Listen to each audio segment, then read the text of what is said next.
अस्सलामुअलैकुम नाज़रीन, drama serial पहली सी मोहब्बत की नेक्स्ट आने वाली एपिसोड काफ़ी इंटरेस्टिंग होने वाली है, जिसमें आप देखेंगे कि जैसे कि रक्षी के अब्बू दुकान पे होते हैं तो वहाँ पर अकरम भी आ जाता है, जहाँ पर रक्षी का रिश्ता तय हुआ है।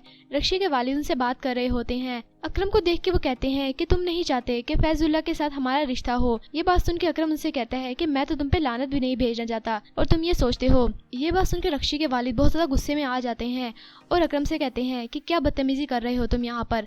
जिसके बाद अकरम उनसे कहता है कि तुम अपनी बेटी को समझा लो। यानी अकरम रक्षी के वालिद से बहुत ज़्यादा बदतमीजी करने लग जाता है और वहाँ पर लड़ाई झगड़ा होने लग जाता है। जिसके बाद अकरम रक्षी के वालिद से कहता है कि मैंने तो तुम्हारी बेटी पे तरस खा के अपने दिल पे पत्थर रख के अम्मा को भेजा था तुम्हारे रिश्ते के लिए, लेकिन तुम्हारी तो अकड़ ही नहीं निकलती। यह बात सुन के रक्षी के वालिद घबरा जाते हैं और कहते हैं कि मेरी बेटी का कोई ताल्लुक नहीं है तुमसे, तुम्हारी वजह से ही मेरी बेटी बदनाम हो रही है। जिसके बाद अकरम रक्षी के वालिद से कहता है कि तुम्हारी बेटी रक्षी पड़ी है मेरे भाई असलम के पीछे। यानी रक्षी के वालिद और अकरम की बहुत ज़बरदस्त लड़ाई हो जाती है।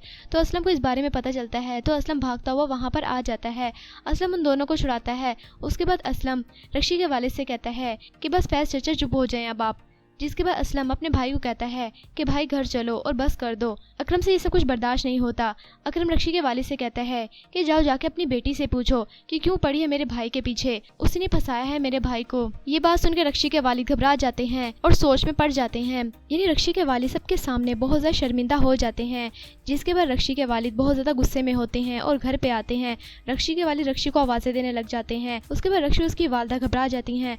तो रक्षी जब वहाँ पर आती है तो रक्षी के वालिद कहते हैं कि असलम का तुम्हारे साथ क्या चक्कर है, मुझे सब कुछ सच से बताओ। रक्षी अपने वालिद के मुंह से असलम का नाम सुन के बहुत ज़्यादा परेशान और घबरा जाती है। रक्षी अपने वालिद को जवाब नहीं दे पाती। उसके बाद रक्षी की वालदा कहती हैं कि क्या हो गया, आराम से बैठ के बात करो। रक्षी के वालिद कहते हैं कि मैं आराम से बैठ के बात करने वाला नहीं हूँ, मुझे रक्षी पे बहुत ज़्यादा गुस्सा है।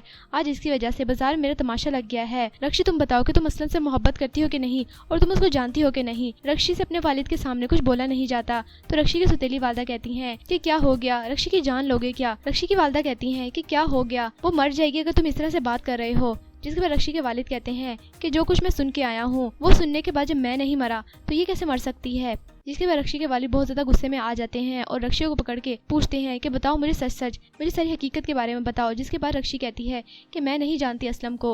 यानी रक्षी बहुत ज़्यादा घबरा जाती है और कपकपाते हुए कहती है कि अब्बा मैं नहीं जानती। ये बात कहने के बाद रक्षी के वालिद गुस्से में आ जाते हैं और कहते हैं झूठ भी बोलना तुम सीख गई हो। ये सब कुछ होने के बाद रक्षी बेहोश होकर वहाँ पर गिर जाती है। रक्षी के वालिद बहुत ज़्यादा गुस्से में होते हैं और वहाँ से चले जाते हैं। तो रक्षी की वालदा रक्षी को संभालती हैं और कहती हैं कि रक्षी होश में तो आओ। जब रक्षी होश में आती है तो रक्षी की वालदा रक्षी से कहती हैं कि जितना रोना है अभी रो लो, एक दफा ही रो के अपने दिल का बोझ हल्का कर लो, क्योंकि उसके बाद कुछ भी नहीं हो सकेगा और तुम्हारी शादी है, तुम्हारे अब्बा जहाँ कह रहे हैं तुम्हारी वहीं पर शादी होगी। जितना रोना है एक दफा ही रो लो। ये सारी बातें सुन के रक्षी बहुत ज्यादा दुखी हो जाती है। रक्षी की वालदा रक्षी के लिए कुछ नहीं कर पाती और वहाँ से बहुत दुखी होकर चली जाती हैं। तो रक्षी बहुत ज्यादा रोने लग जाती है क्योंकि रक्षी असलम से मोहब्बत करती है और ये सब कुछ होने के बाद रक्षी को समझ नहीं आ रहा वो क्या करे। रक्षी बहुत ज्यादा दुखी हो गई है। तो जिसके बाद नाजरीन आप देखेंगे कि रक्षी असलम के ख्यालों में ही होती है क्योंकि रक्षी असलम से सच्ची मोहब्बत करती है। तो वहीं दूसरी तरफ असलम भी रक्षी के ख्यालों में ही होता है और रक्षी के बारे में सोच रहा होता है। असलम भी रक्षी से सच्ची मोहब्बत करता है, लेकिन पता नहीं रक्षी और असलम की शादी हो पाएगी कि नहीं। यानी दोनों आपस में एक दूसरे के बारे में सोच रहे होते हैं। उसके बाद रक्षी बहुत ज़्यादा रोने लग जाती है और बहुत ज़्यादा दुखी हो जाती है।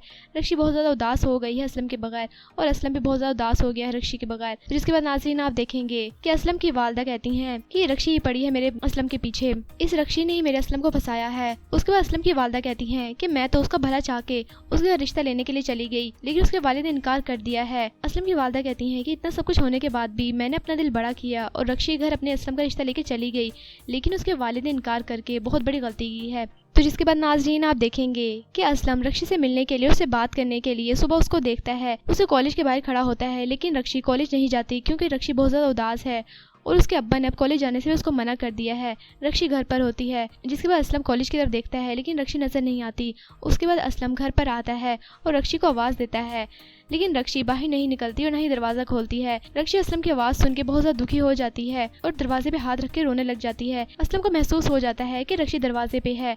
असलम वहाँ पर देखता है लेकिन रक्षी नज़र नहीं आ रही होती, लेकिन असलम को महसूस हो गया कि रक्षी खड़ी हुई मेरी आवाज़ सुन रही है। असलम रक्षी को देखे बगैर बहुत ज़्यादा परेशान और उदास हो जाता है। तो वहीं पर रक्षी भी बहुत ज़्यादा दुखी हो गई है और रोने लग जाती है। तो आपके ख्याल में कि रक्षी और असलम एक दूसरे की मोहब्बत को हासिल कर पाएंगे या फिर रक्षी और असलम एक दूसरे से जुदा हो जाएंगे?